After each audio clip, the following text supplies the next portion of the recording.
Ya se cuenta que unas tropas árabes salen de Arabia, van conquistando todo el norte de África, Alejandría, Túnez, siguen para adelante, llegan al estrecho, y cuando llegan al estrecho les gusta la parte de ahí arriba y aparece un conde que se llama el conde Don Julián, que parece ser que a este conde Don Julián había mandado a su hija, el conde Don Julián estaba en Ceuta, y había mandado a su hija a estudiar a Toledo, en donde el rey Rodrigo le había gustado y le había violado. Ella, como estaba oculta, no la dejaba ni hablar, le mandó a sus padres un canasto de huevos, y dentro del canasto iba un huevo podrido. Cuando el padre recibió y vio un huevo podrido, entendió perfectamente que a su hija le habían violado. No sé cómo, pero o sea, hay que Dios, no. Dios es fantástico. Entonces el padre va allí, ve la situación que está, él no puede enfrentarse al rey, no puede enfrentarse, entonces le dice que es que la madre de ella está muy mala, se está muriendo, y que necesita ver a su hija antes de morir.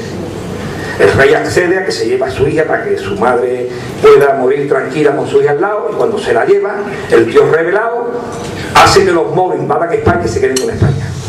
Demasiado poder, ¿no? Por parte de... Yo sé que el Dios puede tener un cameo grande, ¿no? Pero tanto como para poder hacer eso... Bueno, pero eso es lo que cuenta la historia, y todo el mundo se lo cree. Luego las tropas árabes venían comandadas por un gran general que era Musa, y el que atacó a España era un general que se llamaba Tarik. Bueno, eso es. Entonces Tarik es el que hace la batalla de Guadalete contra el rey Rodrigo. No se sabe qué pasa con el rey Rodrigo, si muere o huye, pero ya desaparece de la historia. Estos señores en 3 años conquistan la península ibérica. A Roma le costó 200 años, Roma 200 años, y ellos lo conquistan en 3 años, sin un paseo militar, vamos, que le tiraban las llaves de las ciudades. Toma, ahí va, otra conquistar, vamos, porque es que no daba tiempo, es que en 3 años en aquella época no daba tiempo, tenían que tirar las llaves desde la almena, y entonces en 3 años todo el mundo se queda, pero además lo más curioso, después nadie se opone. Aquí cada vez que alguien, mira, vinieron los romanos, Viriato le dio la del pulpo, Franco tuvo a los maquis hasta el año 75, que en toda democracia existieron maquis, pasa que no aparece en la historia y quieren que salga, desde el año 75. Los franceses se fueron aburridos de tanta gente que le dieron. Oye, ya está el moro, nadie le ataca, nadie le hace nada. Mira, vale, que no, pero entonces a mí hay cosas que... Entonces empezamos. La península arábiga tiene una extensión como casi toda Europa, y en aquella época tenía menos de 2 millones de habitantes. Además, todos peleaban unos con otros, eran todos beduinos, de camellos. ¿Cómo se ponen todos de acuerdo para crear un ejército y venirse a conquistar todo el norte de África? Por supuesto tuvieron que venir todos. Porque tú sabes, en 2 millones de gente para pelear había 200.000. Por los 200.000 dejaron Asia, perdón. Arabia, la dejaron todas, y vamos todos, ¿no? Bueno, y después, ¿quién traía el agua? ¿Quién traía? Oye, que cruzar el norte de África, nada más que en cantimploritas de agua hace falta. O sea, hace falta una... Oye, por cierto, es que no recuerdo el nombre, el general que peleó contra Rommel en el norte de África, el general francés, cuando en una de las ocasiones que él iba, y ellos iban con tanques y con camiones, dijo: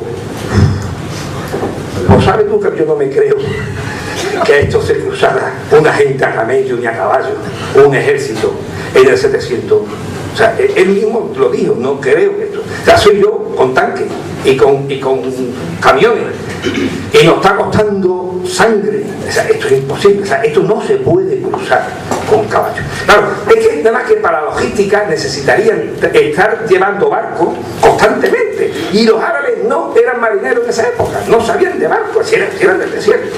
O sea, ¿con qué barco iban? ¿Quién iba allí a llevarlo, no? Luego de pronto aparecen en el norte de África, ya te digo, conquistaron el norte de África lo mismo que España, a trote de caballo, porque, hombre, los historiadores dicen que tenemos que estar allí en el 711, y los historiadores llevan razón, no le podemos fallar. En el 711 tenemos que estar en el Guadalete. Estos corrientes, claro. Toma, date ya Túnez por conquistar. Bueno, allá. Y tu mujer, yo qué sé, mi mujer, ¿te acuerdas de ellos allí en Arabia? Yo no voy a venir a lavar. Y tu cuñada, mi cuñada ahí detrás. Mala de esa calle sola. O sea, ahí en Arabia nada más que ya mujeres y niños y viejos, todos corriendo ya a caballo. Entonces, llega allí el conde de Don Julián, que parece que tenía las llaves de España. No, pues el tipo, venga para adelante. Y ahora resulta que el general se llama Musa. Musa significa en árabe Moisés. Moisés, el que guía, ¿verdad? El que guía el pueblo a la tierra elegida. Aquí el nombrecito que le buscaron al general era suyo, Moisés. Y Tariq significa en árabe el que llama con insistencia a la puerta. Entonces se llama el que llama a la puerta, pero el nombre completo, no recuerdo ahora, Tariq, Albert Musa, no sé cuánto, significa el que llama con insistencia a la puerta. Y dice, oye, el nombre era predestinado. Vamos, cuando la madre lo tuvo y el padre dice, ponle Tariq al Musa. Sabía que Musa se iba a venir a llamar a la puerta, seguro. Pero es que resulta que hay uno, que este sí me lo ha apuntado porque el nombre es muy raro, que dice, según la historia oficial, que cuando Tariq vino por aquí, le pidió ayuda a un tal Mujib al-Rumi, que era un liberto de Bizancio, que le ayudó a Tariq. Bueno, pues Mujib al-Rumi, Rumi significa bizantino, y Mujib, el que socorre. O sea, que el nombre del tío era el bizantino que socorre. Y el otro que llama a la puerta. Yo, pues va a ser que no, ¿no? O sea, que se ha demasiado. Y el otro, y el que viene guiando se llama Moisés. O sea, Moisés nos guía al que llama a la puerta y la ayuda, el ayudante. Mira, no. Hay algo que no la foto. Y luego, segunda, hay una cosa. Es que dice, Tarifa se llama Tarifa por Tarifa. Tarifa significa punta en árabe. Y no tiene nada que ver Tarifa con Tarifa, absolutamente nada. Tarifa significa punta. Y además, Tariq dice que ya después iremos a esto. Rodrigo, Federico, Alarico, Tarico. O sea, que era visigodo, no era moro. Lo que pasa es que ahora le ponen la grafía con Q, no sé si habéis leído que pone Tariq, al final Q, para que parezca más moro. No, Tariq es con C. Y todo lo más era visigodo, Tarico. Pero nadie le dice Tarico. ¿Por qué? Porque si dice Tarico, ya la cosa empieza a no ser tan buena, ¿no? Entonces vamos a ver la situación que hay en el norte de África, en el mundo.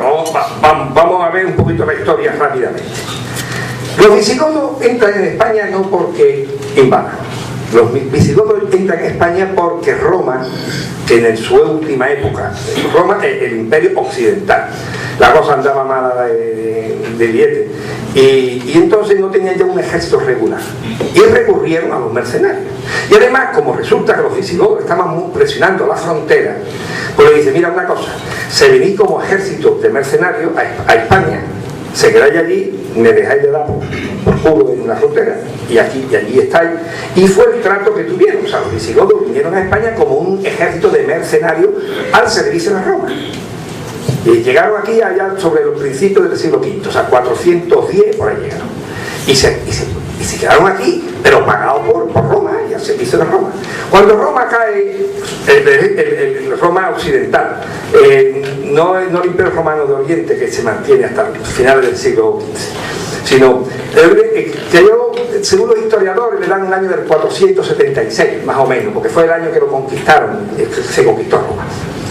Claro, el visigodo que estaba aquí, pagado por Roma, de guardia, de ejército, tal, de pronto dice, oye, ¿a mí qué me pagan? O sea, se han cargado a Roma, y aquí no tiene un duro.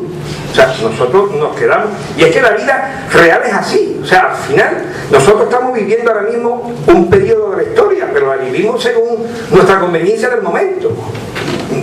Luego cuando vengan a estudiar dirán, y este pidió una cerveza porque no me dio, porque tenía sed. O sea, no se invente más. O sea, los visigodos simplemente se encontraron sin nadie que les pagara. Y dijeron, oye, estamos en Hispania, ya no hay una Roma que nos mande, oye, pues nosotros nos tendremos que hacer cargo de esto. Y se hicieron cargo de Hispania. ¿Por qué? Porque era el ejército, y entonces decidieron, bueno, oye, pues nombremos un rey. y así nombraban los reyes, porque ellos no estaban acostumbrados a nombrar reyes, porque ellos eran militares. Y entonces el sistema monárquico visigodo era muy complicado, porque el rey se tenía que merecer el cargo, normalmente se lo merecía a base de matar a la oposición. Y entonces se veían ahí una serie de matanzas, de ayuda. Bueno, si tú no me matas, yo te elijo, ¿no? O sea, tú me eliges y yo no te mato, pues, ¿no? O sea, lo de siempre, ¿no? O sea, yo te respeto tu vida si tú me das tu obra. Entonces los más fuertes eran los que se iban imponiendo siempre como reyes. Entonces cada vez que había un cambio de rey era complicado. Aparte de eso, no existían los impuestos, o sea, nadie pagaba impuestos, puesto que es que ellos no estaban acostumbrados a un Estado. Hispania en la época visigoda no era un Estado, porque no había conciencia de Estado. Nadie pagaba impuestos. El rey se mantenía de su propio pecunio, de lo que él tenía. Y él mantenía su ejército con su dinero. Y que no se le fuera ahí a un conde a decir, oye, tú tienes, yo no tienes un duro. O sea, yo tengo mi ejército para mí. Tú tienes el más grande porque tú eres el rey y tienes más dinero, pero no por otra cosa. Entonces, no existía un servicio público donde dijeran vamos a hacer carretera o vamos a hacer una represa. No, ¿por qué? Pues porque no hubiese concesión de Estado. Entonces, era un poquito, yo he leído libros en donde decían, dice, tú íbamos por el campo, estaba todo yermo, y de pronto había una finca allá preciosa, que era un conde. El resto estaría sin cuidado.